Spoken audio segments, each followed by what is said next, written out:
Un excelente y maravilloso día, mis queridos hermanos. Qué placer poder saludarles en una ocasión más. Gracias a Dios tenemos la oportunidad de tener vida y de luchar por nuestra salvación. Que este día sea de gran bendición para nosotros, que sea un día que llene nuestro espíritu de ese conocimiento de Dios y también que pueda traer a nuestra vida esa paz que tanto anhelamos y que tanto necesitamos. Vamos a iniciar este devocional orando a nuestro Dios como siempre lo hemos hecho, para pedir que sea Él quien nos dirija y quien también tome el control de nuestra mente a través de su Espíritu Santo, para que su palabra sea entendible a nuestro razonamiento. Oremos a nuestro Dios.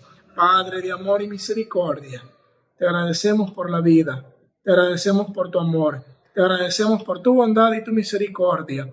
Y a la vez queremos suplicarte que nos ayudes a honrar tu nombre, a glorificarte y a dar todo lo que tú demandas de nosotros para poder glorificar tu nombre. Te pido que en este momento puedas bendecirnos y nos ayudes a entender lo que el devocional nos va a presentar a través de los párrafos y del versículo, y que eso sea una motivación a nuestra vida para dar todo de nuestra parte y así honrar tu nombre. Todo lo pedimos en el nombre de Jesús. Amén.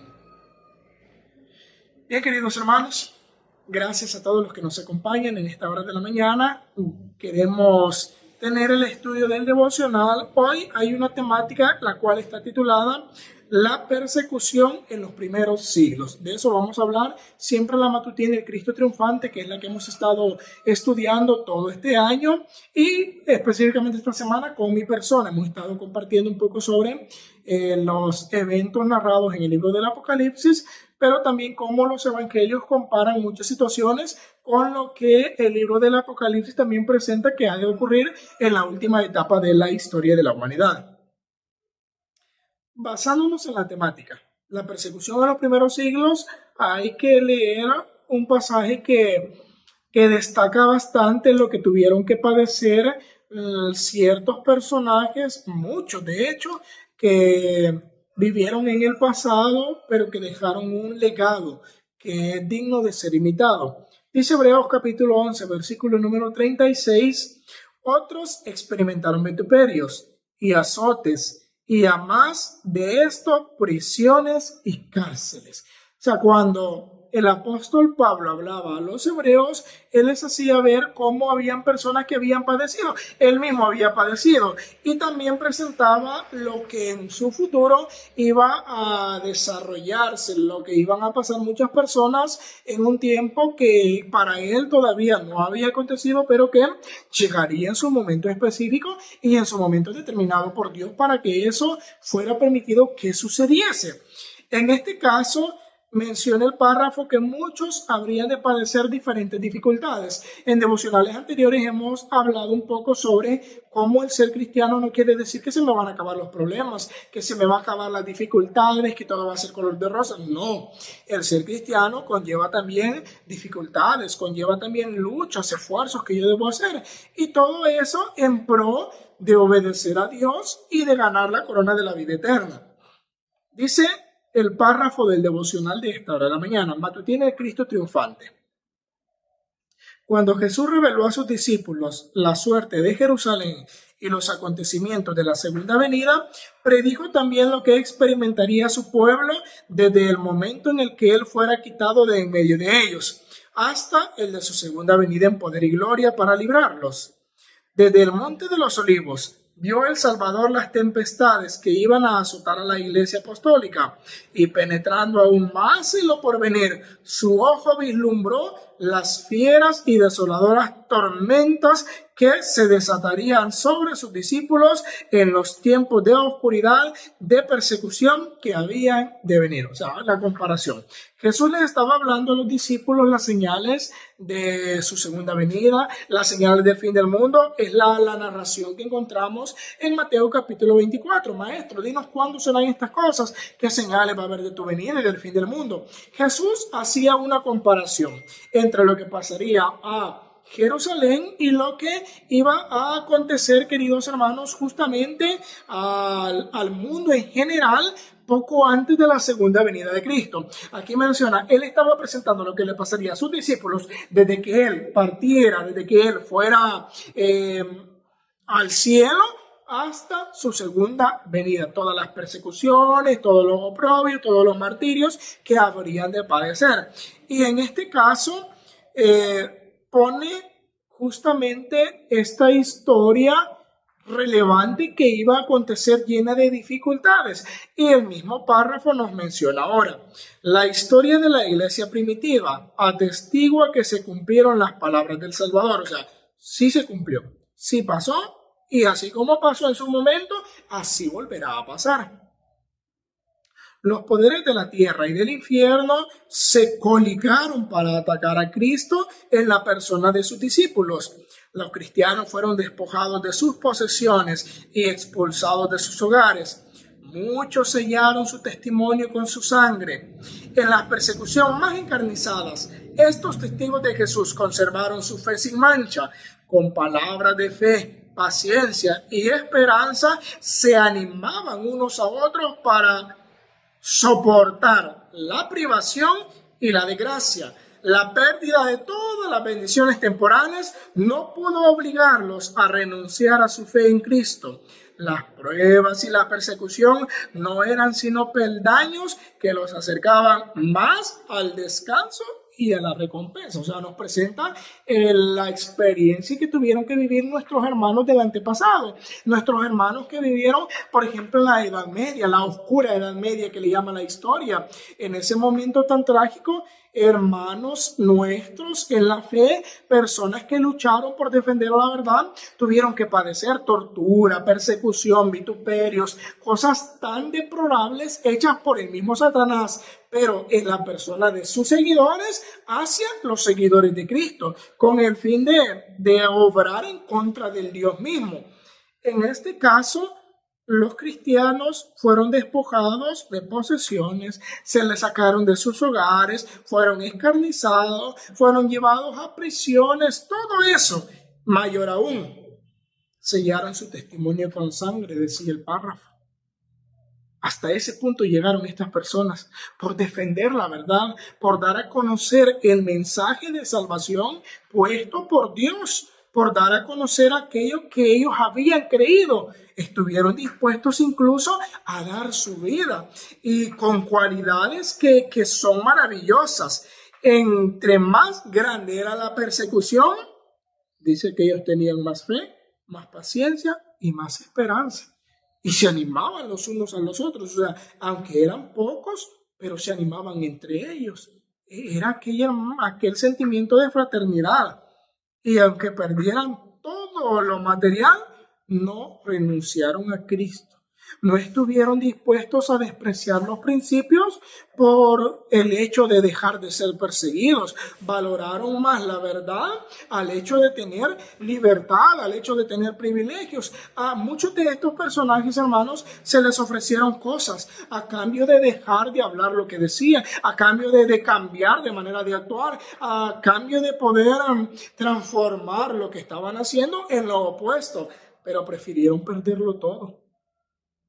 Y aquí viene algo que a veces pienso, ¿qué estamos dispuestos nosotros a perder por amor a Cristo, por amor a su obra? ¿Qué cosas estamos dispuestos a no lograr con el objetivo de honrar y glorificar a Dios? ¿A qué cosas estoy dispuesto a decirles, no lo voy a hacer, no lo quiero, ni siquiera lo voy a pensar? Por amor a Dios, por el deseo de cumplir su voluntad, muy pocas cosas. Nosotros en ocasiones hacemos lo contrario, sacrificamos principios, sacrificamos la verdad por beneficios temporales. Nos pasa la de Pilato, que cuando se les dio la oportunidad de liberar a Jesús, la oportunidad de librar de verdad su alma, él no hizo lo que debió hacer lo correcto por miedo a perder lo que él ya poseía, su puesto, las posesiones. Y al final, ¿saben qué fue lo peor, hermanos? Lo terminó perdiendo. Porque cuando uno le da la espalda a Cristo, el apóstol Pablo decía, si Él conmigo, ¿quién contra mí? Pero si es Él contra nosotros, ¿quién con nosotros? En este caso, encontramos bien directo cómo Dios desea bendecirnos, pero cuando nos ponemos en su contra, vienen consecuencias grandes. Vanos fueron los esfuerzos, dice la matutina, de Satanás por destruir la iglesia de Cristo mediante la violencia. La gran lucha en que los discípulos de Jesús entregaban la vida no cesaba cuando estos fieles portaestandartes caían en su puesto. Triunfaban por su derrota. Fíjense eso, triunfaban por su derrota. Los siervos de Dios eran sacrificados, pero su obra seguía siempre adelante. El evangelio cundía más y más y el número de sus adherentes iba en aumento. O sea, el hecho de que uno de ellos perdiera todo, significaba una ganancia. El apóstol Pablo presentó un caso similar cuando él dijo, porque para mí el vivir es Cristo y el morir es ganancia. Porque no estimo mi vida como algo precioso. Y él presentaba, hermanos, lo que era más valor para él, lo que tenía un mayor realce en la vida. Ahora, ¿qué tiene más realce en mi vida? ¿Qué tiene más realce en tu vida? ¿A qué le damos prioridad en nuestra vida? ¿Qué cosas ocupan el primer lugar en nuestra vida? Dijo un cristiano, reconviviendo a los jefes paganos que trataban de fomentar la persecución, atormentadnos, condenadnos, desmenuzadnos, que vuestra maldad es la prueba de nuestra inocencia. Si alguien te desea mal, te odia por cómo eres, por cómo vives, por cómo comes, por cómo hablas, por cómo te vistes, gloria a Dios. Dice aquí, esa maldad de ellos revela la inocencia nuestra, la fidelidad nuestra. Cuando la gente vea la diferencia y nos odie por esa diferencia, nos vea de menos por esa diferencia, nos margine por esa diferencia, entonces alegrémonos, porque estamos dando un parámetro que haga notar, de marcar la diferencia entre lo común y profano y lo santo y sublime. Estaremos haciendo notar esa diferencia. De nada os vale vuestra crueldad, decía ese personaje. No era más que una instigación más poderosa para atraer a otros a su fe. Mas somos cuanto derramáis más sangre, que la sangre de los cristianos es semilla. Y eso es una realidad, hermano. Cuando a un cristiano le hacen algo mal, eso es como una semillita que hace que más personas logren sentir esa afinidad hacia el cristianismo.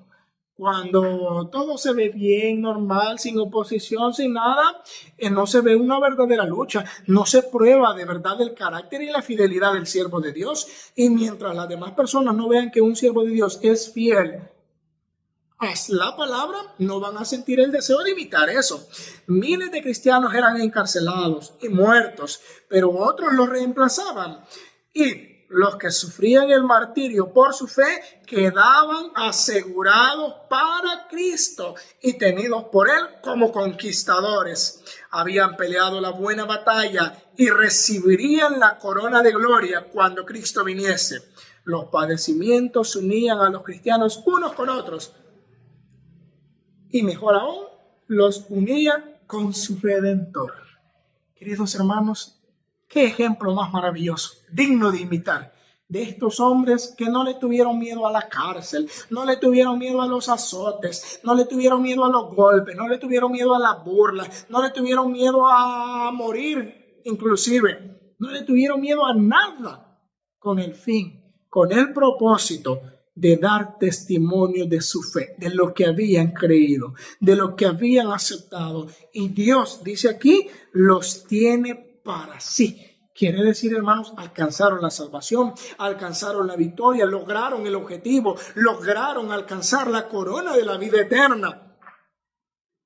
Y así como ellos se unían entre ellos, orando unos por otros, ayudándose unos con otros, así su vida se terminó uniendo a Cristo a través de los padecimientos. Hoy quiero concluir, hermanos, diciendo lo siguiente. Los padecimientos, las dificultades, no deberían ser vistas meramente como una maldición. Sí, son cosas que no deberían pasar en la humanidad a producto del pecado vinieron, pero aún esas mismas pruebas, esas mismas dificultades tienen como objetivo probar nuestra fe, probar nuestra fidelidad a Dios. Nosotros solo nos quejamos, pero ¿por qué esta prueba? ¿Por qué me viene esto? ¿Por qué lo otro? Sin ponernos a pensar que Dios está probando nuestra fidelidad, que Dios está ahí observando si seremos fieles o seremos infieles, si soportaremos la prueba o desfalleceremos en ella. Y la ayuda de Dios siempre la vamos a tener, tanto en pruebas como en tentaciones. En tentaciones dice, porque Dios no permite una tentación sin antes proveer la salida a la misma dicha tentación. O sea, Dios es nuestro socorro, es nuestro amparo, nuestra fortaleza. Y en todas las persecuciones que vivieron los fieles, se demarcó eso. En las persecuciones que los cristianos hemos de vivir en el último tiempo, también se demarcará eso. La protección, el cuidado de Dios, ese cuidado paternal de Dios para con sus hijos. Dios no dejará que toquen a su pueblo. Dios no dejará que el mal triunfe sobre su pueblo. Y cuando digo no dejará que triunfe, no dejará que un cristiano fiel pierda su alma. Puede perder la vida en este tiempo, pero no perderá su alma si es fiel a Dios. Ahí no gana Satanás. Porque si Satanás destruye el cuerpo, pero el que murió fue fiel, es una pérdida para Satanás y una ganancia de esa persona porque gana el reino de los cielos. O sea, hay que nosotros, hermanos, debemos considerar lo que decía el párrafo. Hay ocasiones en las que perdiendo se gana. Si pierde mi ego, si pierde mi yo, si pierden mis gustos, mis inclinaciones, estará ganando. Querido hermano, estaremos ganando. Estaremos ganando la comunión con Dios. Estaremos ganando el reino de los cielos. Perdamos lo malo y ganemos lo bueno. Y aunque el camino se torne difícil y complicado, sí podemos vencer con la ayuda de Cristo. Se puede lograr. Querido hermano, querido amigo, Dios pueda bendecirnos, pueda ayudarnos. Es mi deseo en oración. Amén. Oremos para finalizar. Padre bendito que moras en el alto cielo, gracias una vez más por la vida. Gracias por guardarnos, por darnos la oportunidad en esta mañana de estudiar tu palabra. Oramos para que tú puedas ayudarnos a ser fieles, que en este día logremos hacer tu voluntad y que así cada día de nuestra vida nos esforcemos por entregar todo a tus manos de amor. Que las dificultades y las pruebas sean un instrumento para afirmar nuestra fe y que cada día tu gracia pueda cubrirnos. Todo lo pedimos y lo agradecemos en el nombre de Jesús. Amén.